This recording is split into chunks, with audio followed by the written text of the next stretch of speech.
live, get ready to post it in the Discord. Yeah, let me get to the thing too.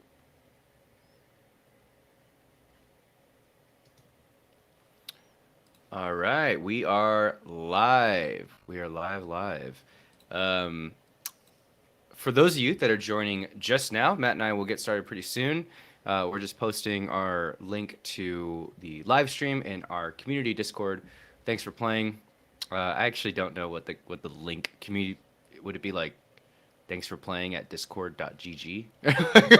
I don't know what the link if there's like a clean link for Discord server invites and if we have one. Oh, probably Yeah. not. No, there's not really. We could probably. I'm sure there's a way we could get one, but not that I know of off the top Yeah. of my head. I'm not seeing that we're live yet on my end. Are you sure you had it set up? Yeah, I see it live. Oh, my bad. It's on private. It's private. Mm. Okay, and we are public. Ha! So for those of you that are just joining right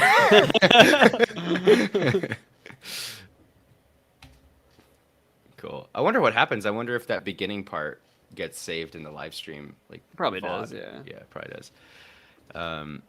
Seek.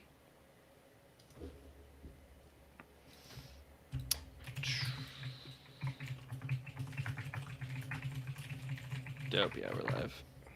Dope. All right, cool. You're the one concurrent viewer. Hell yeah. Yeah, let me get the pop out ready.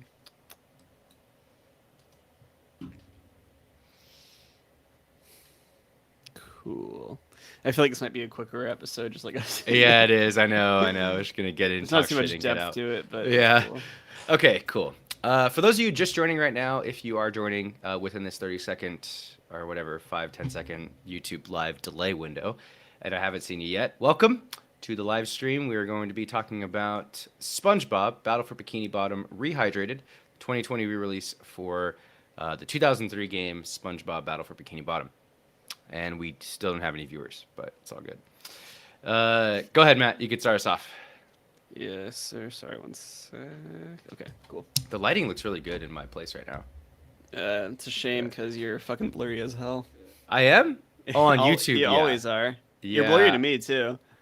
Let me turn off my Wi-Fi. How am I Yeah. blurry? There's no way I'm blurry to you. I think it's your. I think it's your internet. Well, you look the same right now as you do on YouTube to me. Wow, chat. Can you help us out here? I just. I Don't, think don't once I think your internet just can't handle the bandwidth when you actually start streaming. But I see good. Whatever. I don't know. It's fine. Don't hit your desk. Oh, my bad. My bad. All right, you ready to go? Yep. Cool. Hey everyone, it's Matt, And this is Lucas, and this is Thanks for Playing. the podcast where we break down the most iconic video games the world has to offer. Oh! All right, there it is. I really backed up for you. yeah. That was good. That was really I really good. did. Very preemptive. You would think that you would think that it'd get old, or I'd get like tired of it by now, but it still makes me laugh every It's time. a fan favorite. It is. It's a People fan love that. favorite. The emails are pouring in every week. Lucas, how are you, man? I'm doing well. We're recording on a Sunday. We have not recorded on a Sunday in a while, Yes. I think. Usually we're doing Mondays or Tuesdays for our recordings. There's a lot going on. There's a lot. I'm going camping in Oregon at the end of next week. I'm taking a full week off from work. I'm very, very excited about it. I'm gonna very, go very s- jealous. I'm going to see the redwoods. I'm going to spend a couple days hiking up there, see some friends I haven't seen in a while. And I'm just super excited. I got through the game that we're going to talk about today, just SpongeBob. Got through it. So the audience might already understand my thoughts on the game. Yeah. And already switched to the next game that we're going to be playing, which I'm very much enjoying even about 3-4 hours in. So it's been a good weekend so far. Busy, but kind of gearing up to look forward to something else. What about yourself? It was good, man. I tried a new cooking method for a steak this weekend. Turned out Tell delightful. tell the audience. So first, I got to shout out Joshua Weissman on YouTube. If any of you watch him, you know he's a very talented cook. Worked in the industry at the high end of it for a while, then started making YouTube videos. Awesome. And his steak cooking technique, which he calls the industry standard, is basically pan searing it in a cast iron skillet with a little bit of oil, and then once you flip it for the first time, sear it for another 30 seconds. Then you throw in some butter, some slightly mashed garlic cloves, still left in the skin, and some thyme on top of the steak, and then you just cook it for like maybe another minute. Keep basting it in the butter, and it turns out just delightful, absolutely delightful. I was Chef's very proud kiss. of myself, and then I ate a shit ton of Ben and Jerry's after, and it was great. Yeah, you Um, really, I got the Ben and Jerry's text like the following morning. I just got a text. I woke up and just said, "Dude, I just ate a whole tub of Ben and Jerry's." I'm I got like, oh my god. demons. Yeah. Hey But that man, was nothing wrong with good. that. Yeah, and then for any of our soccer fans out there, uh, the U.S. just beat Mexico in a very, very nail biter game. Finals for the Gold Cup. Super fun time to be a U.S. soccer fan. A lot of promising stuff going on there, and it's looking great going forward. But as much as I love sports, Lucas, as much as I love steak, we are here to talk about video games, and that's why before we talk about video games, I want to give everyone a friendly reminder. Shoot us an email if you have any questions about the pod. Maybe you want to recommend a topic. Thanks for playing pod@gmail.com. Maybe you want to hit us up on social media. You can shoot us a message. All of our social media handles now we're integrated. Integrated marketing. We are TFP Integrated. podcasts. They're Yes. uniform. We have integrated and made all of our channels uniform. You can find us at TFP Podcasts. That's TFP Podcasts with an S at the end. That's Instagram, Twitter, and TikTok. We're on TikTok now. We're active on TikTok, which is crazy, hanging out with the Zoomies. All right. And what else? And leave a review. Apple Podcasts, follow on Spotify, all that good stuff. Really appreciate it, and it helps the podcast out. And Andrew's in the chat and says their dad makes steaks like that too. I'd love to see. All right, Andrew. Your dad is a man of culture. Yeah. For And sure, should just I like mention as Matthew well, here. Andrew is also the newest member of the Thanks for Playing Discord channel.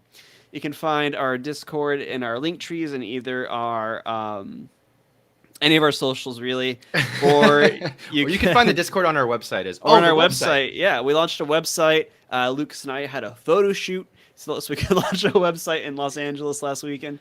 Website URL will be thanksforplaying.live. Go That's check right. it out. It's a very well-designed website by Lucas himself, and shout-outs to Isaac, as always, for the branding. But all right, everyone, enough of the self-promotion aside. Today, we are talking about the number one licensed game of all God, time. no. That's just an absolute not fact.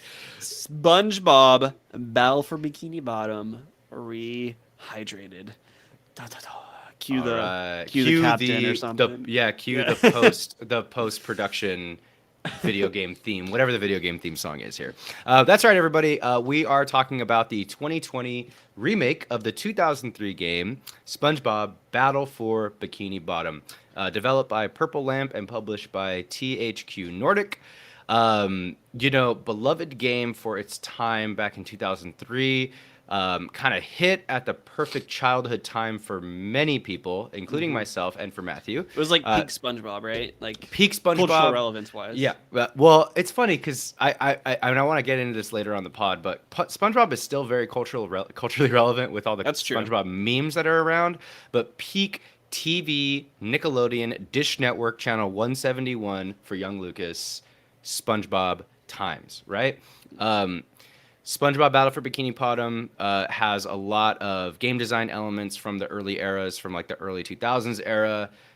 It has a lot of references to SpongeBob episodes in that time, which is very interesting and something I want to talk about as well. We're gonna dive in. Man, I feel like this is gonna be a little bit of a short episode. It's definitely not gonna be as long as the last one, which was Chrono Trigger. That episode was very long, like an hour and a half, I think. If you haven't, if you're a fan of that game or you want a long form episode, go ahead and check that out. This one might not be as long just because not a ton to talk about. Yeah, but before we really dive into everything, as always, we'll give a brief explanation of what the game is and what the whole general vibe is. So, and their latest plan to steal the Krabby Patty formula and take over Bikini Bottom, Plankton, has built a machine called the Duplicatatron 3000. 3000 to produce an army of robots to facilitate his evil plans. Soon, he discovers that he has forgotten to switch the machine mode from the obey mode off the don't obey mode to the not obey mode. Yeah. It's on not obey. It's on not obey. He forgot to switch it to the obey mode. So naturally, the machines not obeying Plankton start wreaking havoc across Bikini Bottom. And it is up to SpongeBob and his friends to stop the machines and keep Bikini Bottom safe. Not much there. Yeah. You could have said it even shorter than that, I feel like. I know. There's basically no story in this game. They're just being completely honest. There's less story than like a 12-minute SpongeBob episode, which is wild to me. There's like less beats, like less plot points, right? I mean, there's like stuff that happens that you do, but it doesn't contribute in any way to the actual story. It's just there's like boss fights that have a mini plot, but they're not real story beats, in my opinion. I mean, you know what it is? It is an excuse for companies to milk a popular IP, and so they put over a cheap game on top of it, and just see what they can do with it. And I gotta say, I mean, I know we're obviously already being very pessimistic, so I won't go too far into it, but Steam gave this game incredible reviews, and I think we can get into that a little bit more in a minute here about why that might be, but it doesn't quite hit for Lucas and I. It's very interesting because Lucas, you can speak to this a little bit, but the 2003 one that was made originally has, to my understanding, much better reviews than the modern 2020 version, and it's just like, what? So that's a super interesting point. I think that actually touches on something we talk about a lot, which is like nostalgia versus real genuine gameplay and like how fun the game really is. IGN, when this game came out originally in 2003, gave it a 7.3. Passable score, okay game, right? And they gave the remaster a 5 out of 10, which means it's a bad game. Don't play it. It's not worth your time, kind of thing. And I mean, I'm more in line with the 5 out of 10. 7 out of 3 is a little generous, in my opinion. And from my understanding, I did do some research on the how this game is, how close it is really to the original. To be perfectly candid, I never played the original game outright. I just kind of missed the boat on that one. I had many games that had that, or I had many friends that had the game that played it. It was obviously in the zeitgeist, even for like a 7-year-old at the time, like myself. Friends had it, friends played it. We talked about it at school.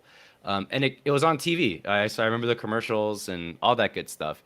And a 7.3, it's interesting to me that you can give a game a passable score, say it's a decent game worth playing, and then basically the same game gets made but reskinned to look better and more modern, and you give it a worse score. I mean, that means that tastes have changed for many of the people. Granted, it could have been a different interviewer or reviewer at IGN at that time giving it a lower score from back then to now. But I mean, what it really means is, I think ultimately, collectathons have really gone away. I don't think we don't make a lot of collectathon games culturally these days. And I think there's a good reason for that. I want to dive into that when we hit game design. But the game, it's not that the game hasn't aged well. The game design has not aged well. And I think that's an interesting thing to really talk about. So I don't want to just sit here, shitting on SpongeBob Battle for Bikini Bottom. I want to talk about why that is, right? Yeah, I mean, for all accounts, a 7.3 game in 2000 that's completely remade, redone, graphically updated should be a 7.3 or whatever it was today, right? But we get into that. First impressions with this game, I'm just going to say it. For the first hour, I fucking loved this game. Yeah, me too. Yeah, me too. I remember you started playing it first, and you're just texting me, and you're like, "Bro, it's like I'm in an episode of SpongeBob." And I start playing it, and I'm just getting hit with all the nostalgia beats and everything, and it's just super fun. You get to start exploring everyone's rooms, like in SpongeBob's house. You get to start exploring Bikini Bottom. The levels are fun and colorful, and then you get past the honeymoon phase, right? You get past the honeymoon phase very quickly. You realize very quickly that Mr. Krabs' voice actor is not the original voice actor. Oh my god, it's noted everywhere too. It's like, oh. you realize very quickly that Mermaid Man's voice actor is not the original voice actor. And I don't want to I don't want to hate on these performances necessarily. I just think with all the history that's around SpongeBob and like all the times we've seen those characters being played by those specific voice actors growing up, I don't think there's any way that we could be satisfied with anything but the original voice actors. Yeah, I agree. It's I'm noted sure, in every yeah, single review, and it's talked yeah. about everywhere about that. I'm sure if the original, if the one that played Mr. Krabs today was the original voice actor, I'm sure I probably would have loved it today. It's just though there's like that dissonance. Like I see the mouth flaps move, and I know how these should sound, and then they don't sound that way. Yeah. And it's very, very conflicting because of that. But Lucas, what about you? Yeah, I mean, same thing. The game is really fun for a few hours, and the joy goes away very soon when you realize it's kind of just a poorly designed platformer. That's not to say it's not well put together itself. Like, I didn't find any like bugs. It was smooth. The loading times weren't crazy. Although there are too many loading screens, I think they could have like somehow, I don't know Yeah. why there's like a loading screen between rooms in certain places. That was a little weird, a little oversight there, but it works. It runs and it's smooth the whole time. All that good stuff, right? But I think just the set of choices and like movement options that you have just aren't that great. Not a whole lot of momentum in the game. Can't really carry yourself in any sort of interesting way. Like, I think in any modern game, so SpongeBob has a move where he jumps up and like attacks upward, right? In any modern game, you would be able to cancel your double jump out of that, right? In any modern game, you would be able to do like your regular move spin attack outside of like that. Or Right. maybe you can jump and then do that move, Or right? jump afterwards, right? Yeah, Anything. exactly. You're not just like imagine like again. So SpongeBob has two very big moves, right? One where he like rockets up with the assistance of bubbles and like a very a vertical attack. Yeah, And then he has another one where he slams down like a belly flop. yeah, Um, and what would be sick, is if I can, do that or that attack where I would go vertically up, jump, swing my jellyfish sticker on, catch some other enemy, and then belly flop down to take out other yeah, enemies. But yeah. instead, we're just stuck. It feels too stuck. You feel stuck in Yeah. your animations constantly, for one thing. And I don't know. Did you play Super Mario Odyssey, Matt? Did you get a chance on that one, or we got to do that one for the A pod? little bit, but not. Okay. I didn't play it a So lot. so I played a lot of Odyssey, and Odyssey's great. I know that probably a lot of our audience has at least touched the game a little bit. And what's great about Odyssey is your momentum carries through every single animation. You do like you can jump and you can jump again, then you can throw your hat and then dive and jump on your hat and like ground pound and then like do your like roll ball move where you roll faster. Like everything kind of carries into the next thing. And I think that even going back to the older collectathons like your Banjo Kazooie, Banjo Tooie, Spyro, there's elements of that as well. Ultimately, your platforming collectathon game, it needs to feel good to move in that game, Yeah. right? And for me, this game, this SpongeBob that is, it just doesn't feel that great to move around. Again, I praise them for having put together a game that works. For some reason, that is just something that's hard to do these days for people. But other than that, it's really hard to give more praise to the team there. And Purple Lamp is the developer of this, and it was published by THQ Nordic. Purple Lamp just made the same game that was made in 2003. So they were, it's weird, they're almost set up for failure, right? Because they have to make a game with game design elements from 2003 Yeah, it's that we interesting don't play anymore. because they call it a remake, right? But it's almost more of just like a really, really, really high def remaster. Yeah, Because when I think of a remake, I think of something like Final Fantasy VII that's a remake. being remade into its modern version with totally different combat, but like the same overarching story and characters and stuff. This is just new textures thrown on top of an old game to make it look modern. And New to be credit, engine. it looks Yeah. pretty. I mean, I guess the colors and stuff are cool. I played it on Switch, which another thing I was blown away by playing it on the Switch. My frames were like pretty bad the whole time. Really? And yeah, which was so weird. Maybe because it's like more of a 3D environment, but I was playing when I was playing Hades, I had zero issues with that on my Switch. That's a very explosions, high color everywhere going on throughout the game constantly. And I had no issues on that. And I play fucking SpongeBob, and my fucking Switch is getting hot. My Wow, dude. yeah, and I'm just like, what is going on? I was so blown away by that.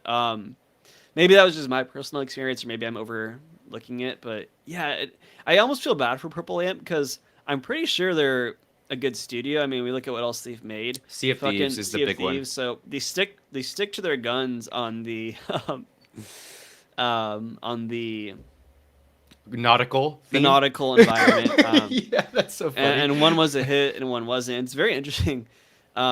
They've only released 4 games, and 3 of those games were 3 months apart, or all within a 3-month weird. span, rather.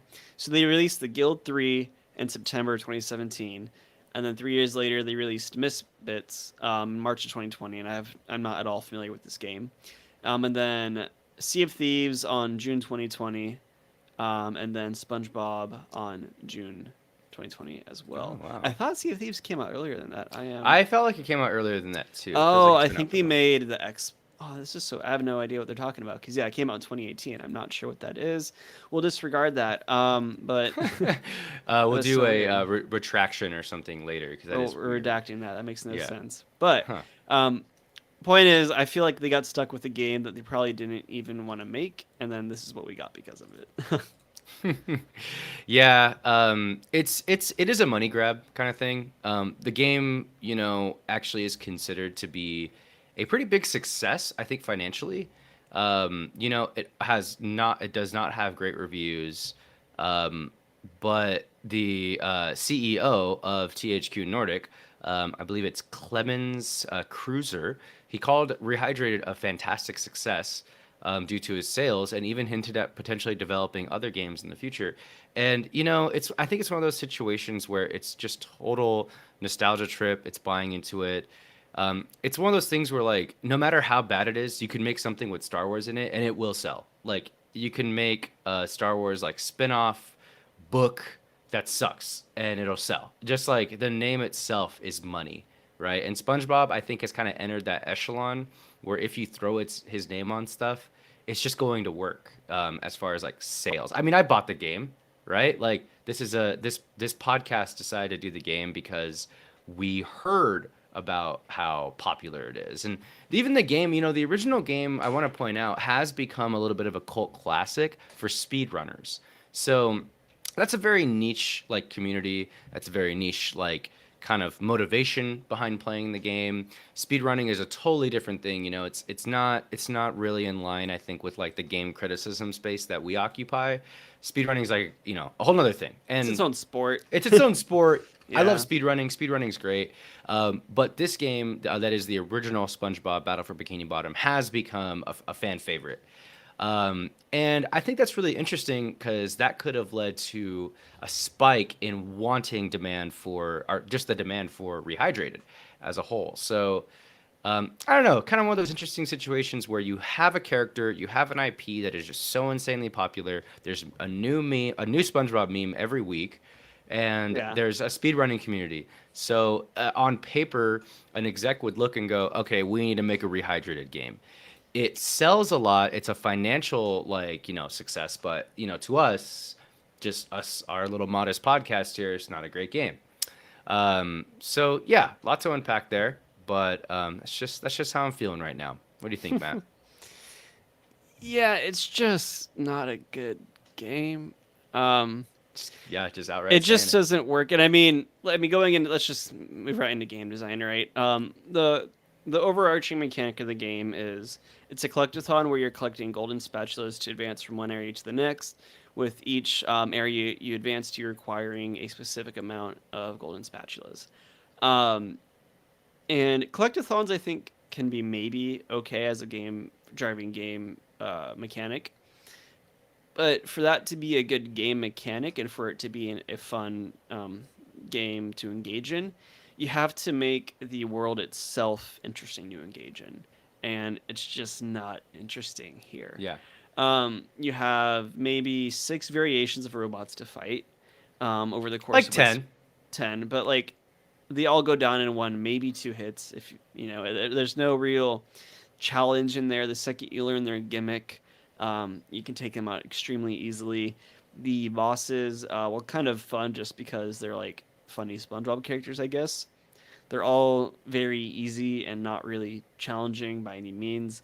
There's just no, the game doesn't invite you to like engage in the world critically at all. And this, I probably sound so fucking pretentious right now because we're talking No, about a you don't. SpongeBob game, Yeah, right? I know. No, And I I'm get like you though. analyzing like this in depth. I feel like, which I normally don't even try to do, but there's just no reason that there's no reason to engage in this game, and collecting the spatulas gets very old very quickly. Because even within the collectathon is a collectathon. Like for example, and this is a theme in every map you go onto in the game, where, you know, you get to one area of the map you're on, whether you know, let's just say it's downtown Bikini Bottom, and then you get there and you're starting to collect your you know spatulas or whatever you need, and then you talk to Miss Puff. She's like, "Oh, I need you to collect and find my 10 steering wheels to then I'll give you a golden spatula." And then so it's collectathon within that.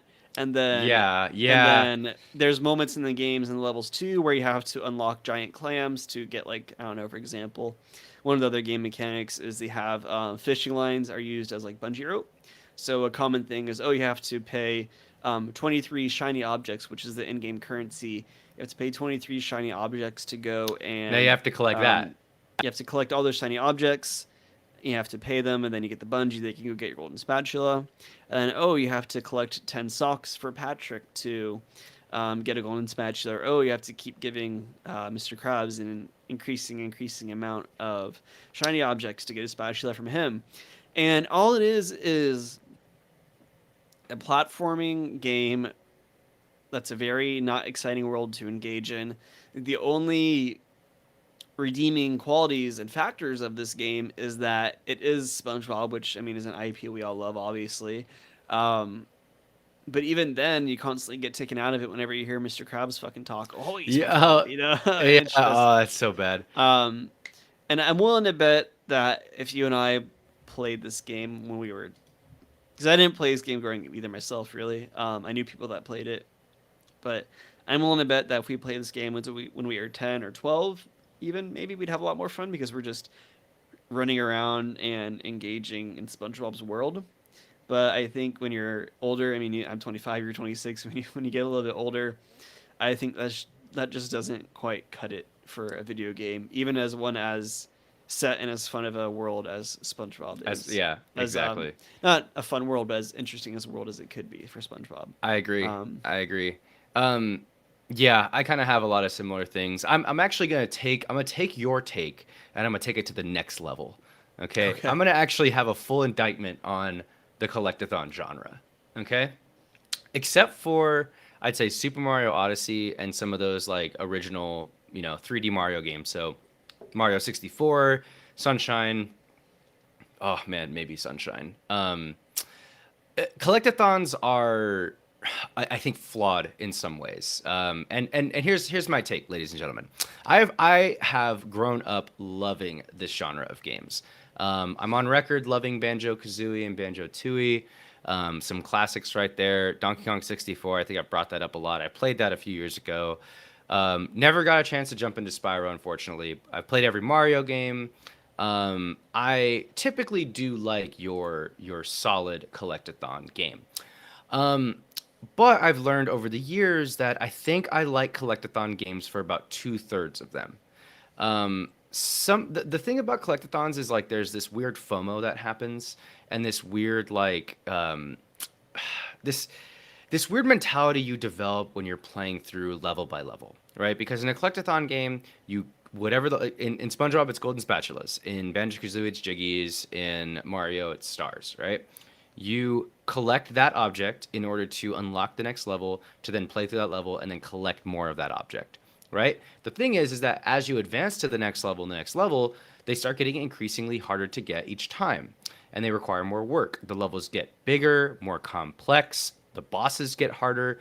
So, like, let's say it takes you only 20 spatulas to get to the fourth level or the fifth level. Well, that's pretty easy. You don't have to collect all the spatulas in those first few zones, and you can kind of move through the game very quickly for that reason, because one, the spatulas are easy to get. Two, it doesn't take very much. But then when you get to the later levels, it starts becoming more inconvenient to collect whatever it is that you need to collect. So you end up going back to the earlier levels to kind of backtrack and get those. Unless you're learning new abilities or approaching those levels or those platforms in those levels from a new perspective, say by learning a new ability, learning a triple jump, or getting a new Banjo-Kazooie, it might be like, a different movement option or the ability to crouch under something. Unless you're like completely making the game design very intentional in that regard, it's boring to go back to the old levels. So you're either you get stuck between having to get the really inconvenient, really annoying spatulas in the later levels, or you can go back and get the easy ones at the also still boring level that you experienced like 2 hours prior. So the game is fun for the first few hours when you're like, oh, this is so cool. I'm getting so many spatulas so fast. Then it becomes work, and then you have to go back to an easy level. And I don't know, you end up getting caught in between this weird FOMO / I don't feel like I'm getting enough out of this game. I'm not really playing the later level as much as I played the early levels because the early levels were easier. It's path of least resistance meets FOMO. 100%. I mean, a perfect example of that is the platforming at the end of the game in the final level, SpongeBob's Dream, is just stupid hard. So I barely even attempted it. I think I fell once and I realized all right, this isn't happening. So I just backtracked to levels and just I went to downtown Bikini Bottom and finished that level and then got my spatulas. There's no reason for me to even engage in the rest of the game to even go to that level, because you can beat the game when you have 75 spatulas, which thankfully at that point I had. But yeah, and even even when you do get a new ability that allows you to backtrack and get a spatula in a previous level, a great example of that I think is in the first Jellyfish Fields once you learn the bubble bowl ability. Yeah. But it's not even interesting. You just bubble bowl. I don't know. You just push one button and it just happens. It doesn't let you engage in the world in any more exciting way or interact with your environment. You just can bowl now. Right. It's just kind of boring. Yeah, I agree. Yeah. Nope, I am 100% behind that. It's not interesting to go back to the old levels, but except to just get an easy spatula is just what it comes down to. And I mean, in some collectathons, it's fun because you learn a new ability. Again, like I said, there's a lot of that in Banjo-Kazooie or Banjo-Tooie. In fact, Banjo-Tooie, I will give it credit. I know I'm talking about other games a lot on this episode, but the levels are connected in that world, in that game. So you can go from the beginning of one level somewhere else to the first level through a shortcut. I think that's really interesting, and you end up having to revisit old levels and find old jiggies and stuff like that. That's a pretty interesting approach, and I think that game is better, more fun than Battle for Bikini Bottom. Battle for Bikini Bottom is just everything we talked about in terms of the movement isn't really that crisp, isn't really that fun to do, and on top of that, that difficulty spike in the last level in SpongeBob's Dream is just obscene. It just makes zero sense to me. It's just the game isn't really that hard. It's just, again, the spatulas get more inconvenient to get. It just takes more shiny objects now. It just takes more time to have to jump further along the level. And if you play through a level naturally, you're gonna end up getting a lot of the spatulas. But in the later levels, the levels are bigger, so you have to just go to more places. And then the SpongeBob Dreams level happened, and it's just hard. It's just it has no business being that difficult, considering nothing was that difficult leading up to it. So yeah, I did not understand that difficulty spike at all. Yeah, and even the ways the game does try to add in some variety, there's modes where you can Sand Mountain, or in the Kelp Forest you can slide down, surfing or snowboarding type stuff, how they did in that one episode of SpongeBob, and beat times and stuff to get spatulas that way. But even then, you just need to find the shortcut, which is really easy to find in most of these levels. Yeah. And it's not even challenging you to get down the map as fast as you can, or the course. It's challenging you to find the really boring jump or the really boring shortcut that takes 30 seconds off your time. And it's just kind of a shame, honestly. Yeah, I know, I agree. I agree. But Okay. Enough about game design. Yeah, we got to move on.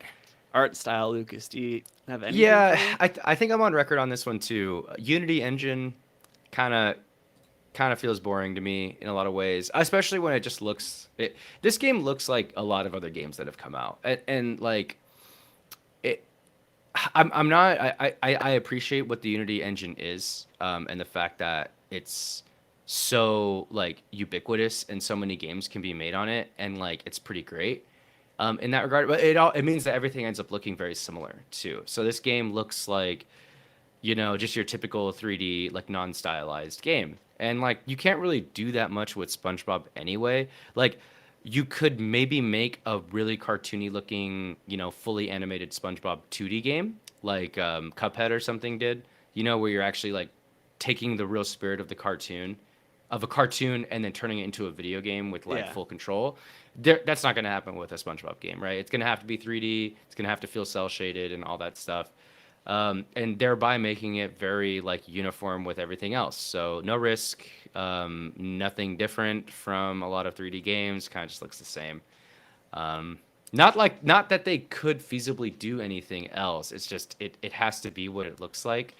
But it's pretty uninteresting to me. What about you?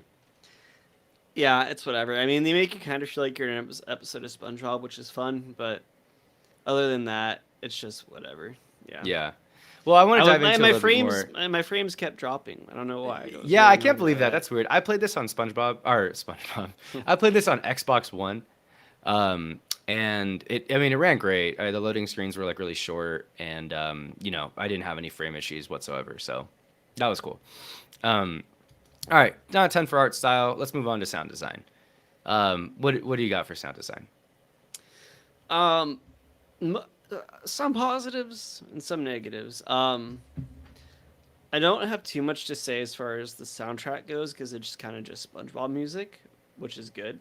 Um, Barring Mermaid Man and Mr. Krabs. Mr. Krabs, from what I could tell, they had pretty much all the original voice actors, and I really appreciated that. And that was really fun to just kind of hear these actors that we've been listening to growing up our whole lives go back and read these lines, and I really appreciated that.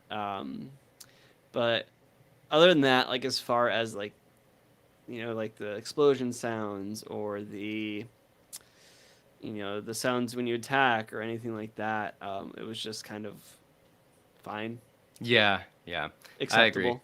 Yeah, I'm kind of in line with that too. The character voices are cool. They're all there, barring Eugene Krabs and Mermaid Man. The Mermaid Man, like, if you don't have the mermaid voice actor, just don't even put him in the game. Like, you could have just used any other character. Like, Yeah. we could have seen Pearl or something, or we could have seen like the inspector. Like, we could. The My Leg guy didn't even make an appearance. Like you could have used anybody. Like Mermaid Man and Barnacle Boy, are they like major SpongeBob characters that they need to be in this game? Or like, oh well, I guess it was back then in like 2003, but like, still, if you don't have the voice actor, just like don't even bother. You know what I mean? Yeah. It's like, Yeah. it's so weird. I don't know.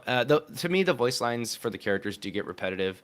Every time you pick up a spatula or like SpongeBob's underwear to get some health back, it's like the same voice line, and it gets very annoying. It gets repetitive for me, and that's pretty frustrating. I'm definitely gonna throw in some like comparisons between the Mermaid Man original voice and the one that's used in this game. Yeah. And the thing Yeah. is, like, it's not like the voice actors like passed away before the game was made. Like, there were still Mermaid Man and Barnacle Boy episodes and episodes with Mr. Krabs like that came out long after this game came out and like in 2003. And I don't understand what Well, happened do there. you Like, think they reuse the lines, or do you think they re? I think they did reuse the lines, yeah, because I think they did in fact reuse the same voice or sound assets. I think that's a good trivia question for sure. Somebody on the live stream chat maybe can chime in, but I think that they did end up using those. I mean, sound design, it's funny. We have this kind of ongoing thing with Thanks for Playing where we talk about how sound design is always great in every game because it has to be. But in this one, I actually, for the first time, feel like it just wasn't really. Even the music, like, it's not even really SpongeBob music, which is, I feel like they missed an opportunity there. Like there are classic SpongeBob, not like the SpongeBob theme song, but like I don't know what you call it in a TV show, but like establishing shot music, where like it's you in SpongeBob they would show the exterior of the Krusty Krab, and then there would be a specific song that would play that sounded like kind of nautical. And I'll throw it in right now here in post production. The game doesn't have that song in it. It's mind blowing. You know, I hate like to just treat this as like so comparing it to SpongeBob the TV show in so many ways, but like you figure you're a licensed game, you're running off of a very very big IP, and you're just not taking full advantage. It's very strange. Yeah, and I was just rereading it. From what I can tell, I'm just reconfirming. It does appear that um, the original Bikini Bottom did not have Mr. Krabs' proper Yeah, voice actor either. it didn't. Yeah, Which and is neither did Mermaid. It didn't have Mermaid Man in it either. yeah, which is Yeah, it's a weird. bummer. Contract dispute. I mean, I could not imagine the heartbreak I would have felt if I was 7 years old and I played the original Battle for Bikini Bottom and it wasn't Mr. Krabs' voice. I would have I would have returned it to Blockbuster that night. Like it would have been horrible.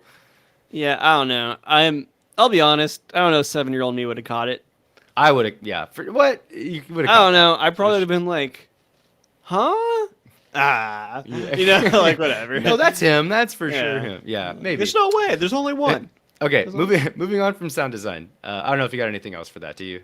No, nothing on mine. Okay. Oh, Okay. I'm really curious. I didn't look this up, but if anyone knows, email us. I'm really curious if Plankton and the announcer fish share the same voice actor. I It kind of sounds like I kind of caught some Plankton vibes from them. Okay. I might be wrong, but yeah. We'll do a retraction, or we'll We do will. an amendment somewhere. All right. NPC Award. I actually this is kind of an interesting one because this is hard for this episode. There's just a lot of NPCs and like they're all SpongeBob characters, so it's kind of hard not to do it. All right, it's hard to pick with just one. I'm gonna go with Bubble Buddy. He teaches you all the bubble moves. It's Bubble Buddy. Like it's just such a classic. Bubble Buddy, It's yeah. Bubble Buddy. Yeah. Like I feel like I can go up to anybody in like in our age range, like in their mid-20s, and just say like, "Hey, Bubble Buddy," and it'd be like, just like everybody yeah. knows who that is. And it was one of the cooler parts of the game was seeing Bubble Buddy. It was felt like, oh my god, like that's my guy. 100%. Yeah. do you got? I had Squidward. Okay, let's Um, hear why. Simply just because I think as an adult, I think that Squidward is probably the most relatable character in the franchise. And there's just like one throwaway line he has at the end during the final boss battle where he just kind of like walks away and is just like, this is too weird. I'm out. Like this is too weird. I'm good. I'm done. And just like Yeah. leaves.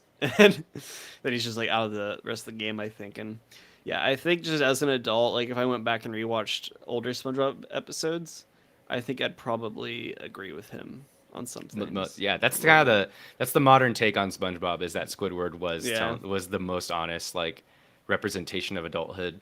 Yeah. Like you know, the I really wish I weren't here right now button. Like Right, I feel like yeah. everybody feels like that now. Yeah, I mean this is a deeper conversation like with SpongeBob as a whole.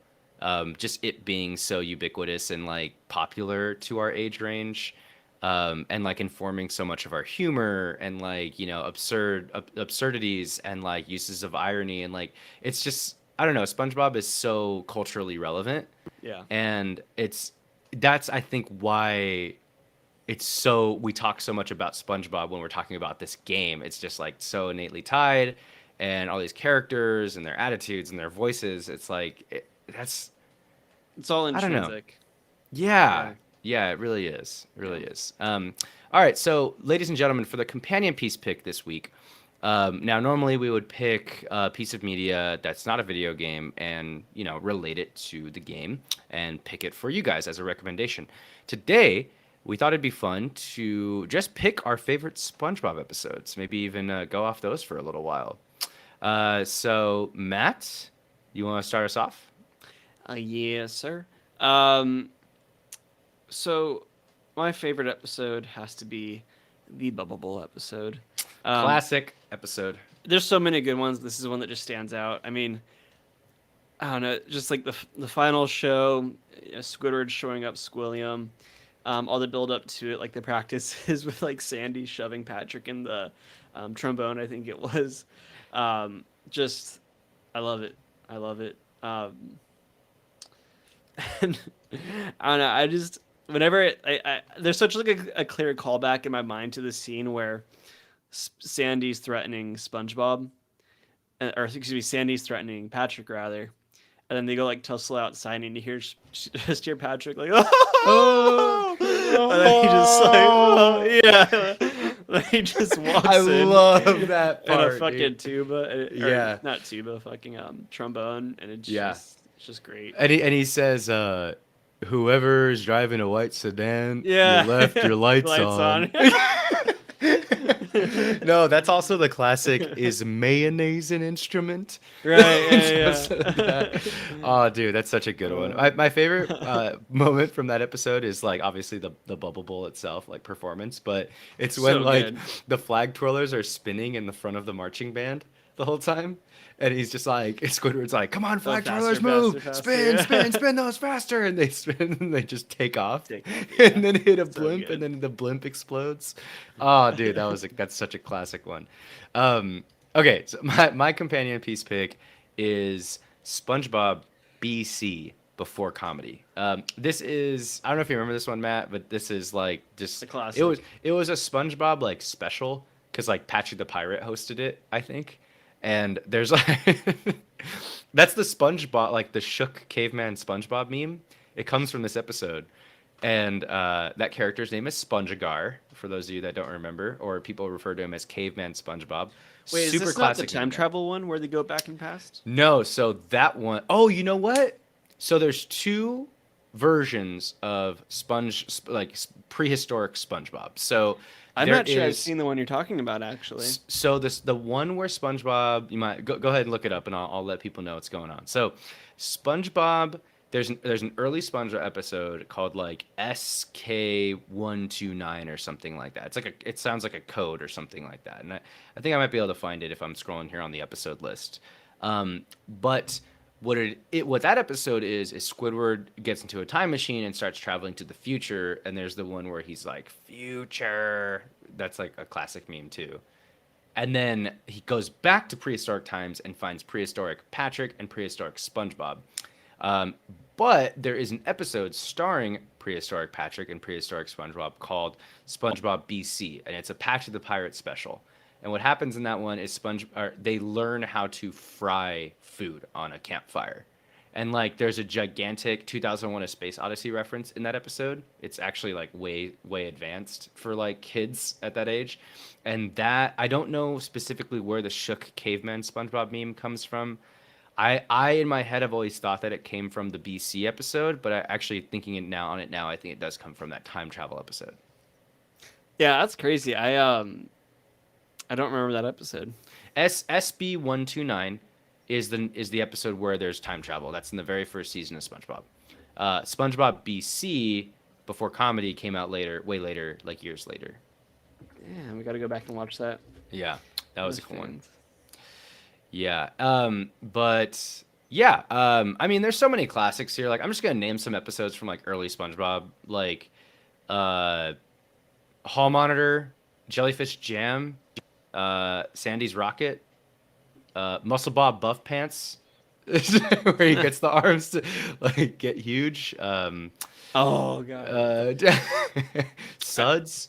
Hookie's just about drug addiction. Like, let's talk about that, you know? Oh, that's with all the fishing the lines, hooks. right? Yeah. I love the one with the I'm ugly and I'm proud. Yeah. That's where he eats and he has like really bad breath. I forget the name of that episode. Yeah. Christmas Who, the SpongeBob Christmas episode, the classic one. Pre-hibernation week, that's a funny one. Bubble Buddy, that episode itself is really great. God, there's so many. Yeah. So many. Yeah. So yeah, anyway, hit us up. You know, thanks for playing. Fans out there, hit us up with your favorite SpongeBob episode in an email. Or hit us Please, up on the Discord please. server. Matt, where could they email us anyway? Thanks for playing pod@gmail.com. All right. There Love we go. it. All right. There is a favorite moment category. I'm not sure if we really need to go into that one. Do I you got have my one? favorite moment. You got one? Okay, Oh, go yeah. ahead. Go ahead. So when the characters would go idle, if you left them unattended for a minute when you came back, they'd be doing a random, animation. And I came back to SpongeBob while I left him in idle, and I found him doing the infamous him like pecking like a chicken from the SpongeBob meme where the meme. I mean, I don't even know how to like say It's it. a The meme, sarcasm meme. It's a the sarcasm sarcasm meme where like the letters, like each one will be capital, lowercase, like alternating back and forth between that. And I just saw him doing that. I'm like, oh, they know their memes. They know what they were putting in this game, and Yeah. it was just funny as hell. Yeah, that's good. Favorite Yeah. moment for me? Do you have one? I do. It's the ending where like you're inside the big SpongeBob boss robot and you're like Uh-huh. bouncing around, flying through the air. That part was kind of cool. That felt kind of big and epic. And it was kind of just like a victory lap at the very end Yeah. of the game. Right. So that was kind of cool. But I mean, it was just for like 2 minutes. There wasn't a lot there. Yeah, it wasn't great. Yeah, It wasn't great. true. All right, nitpicks. We're not even gonna do that because that's what we've been doing the whole time. Yeah, Unless you have anything else you want to add, but I think we're good. nothing. Final conclusive thoughts. Does this earn the Lucas Luna seal of approval? Unfortunately, SpongeBob, the 2020 remake of Battle for Bikini Bottom, SpongeBob Battle for Bikini Bottom Rehydrated, does not earn the Lucas Luna seal of approval. Does it earn the Matt Rockavy Sugoi of approval? No, it does not earn the Segoy of approval. And I've already laid out my case in the aforementioned in this episode. Not aforementioned, but Yeah. all right, everyone. We have now reached the point where Lucas and I give our ratings out of 10. We then combine our scores to make it out of 20. And this is the score that usurps any other score before us. IGN, Metacritic, anything really pale in comparison to this, and hold no value in the eyes of things for playing. So, Lucas, would you like to give the countdown? Yes, I will give the countdown. Okay, everybody. The final score for this game: 3, 2, 1. 5. Oh wow, you gave it a 5. Okay. Yeah, This is I the was lowest crazy. score. I thought you were gonna give it a 6. No. This is the lowest I've ever gotten on this podcast. I think I gave Cyberpunk the lowest score up until this. It's kind of weird. Weird kinds of bad. Different kind of bads there. What did you give Cyberpunk, a 6? I feel like I gave that a 6, I'm and kind I of think surprised that's the lowest you've given, actually. yeah, I wanted to. I think I was very close to giving it a 5, but I kind of changed my mind last minute. I should have given it a 5.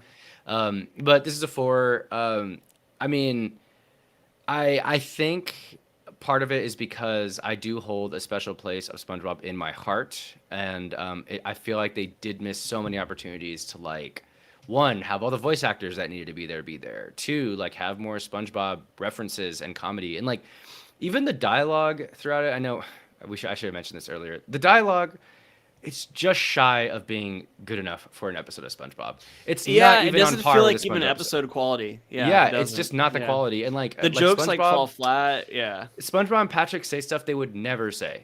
They just Yeah. like straight up. It's like they got the characters wrong, and it upset me. Yeah, it just, and even then, like there wasn't even variance in like the jokes. For example, every time you gave Patrick 10 socks, he ended with the same joke about talking about spatulas, where he just says, "I don't speak Italian," and he just like says that every time you give him socks, and it's just boring. Yeah, They could have done so much more. I mean, how hard could it have been to write a new joke? Like 3, I don't know. Just upsetting. And as far as I'm concerned, this is a very clear money grab and not a good licensed game. And it makes me wonder if any of the licensed games I played growing up were any good. Any of like specifically like any of the like children's TV shows licensed games, like whether that was Fairly Odd Parents, Jimmy Neutron, what have you. Because I played games like Dragon Ball growing up, and like the Dragon Ball Z games, and I'm assuming those fall under the licensed category. And I loved those personally, and yeah. I'm they pretty sure technically do. very confident I'd still like them today, actually, because they're just like mindless fighting games, which I enjoy. But Fighters point is aside- genuinely a great fighting game, though. yeah, the DBZ Fighters, the newer one, is good. Yeah. I'm more of a degenerate, and I like the button mashing and like Budokai and stuff, but that's just me. We're supposed to be above that, Matthew. I know. All right. Anything else you want to add on to this one, Lucas? I want to say when you hear this episode, I think it's coming out the This Thursday, 5th. right? Yeah. This Thursday. Oh man, it's our anniversary. We forgot to mention. Oh wow. Shit. It is the thanks for playing. Wow, I can't believe we did this game for our 1 year. I thought we were both really like it. The podcast did premiere a year boy. ago, August 5th, with the episode Return of the Obra Dinn, very first episode, and We stuck to the man. nautical theme.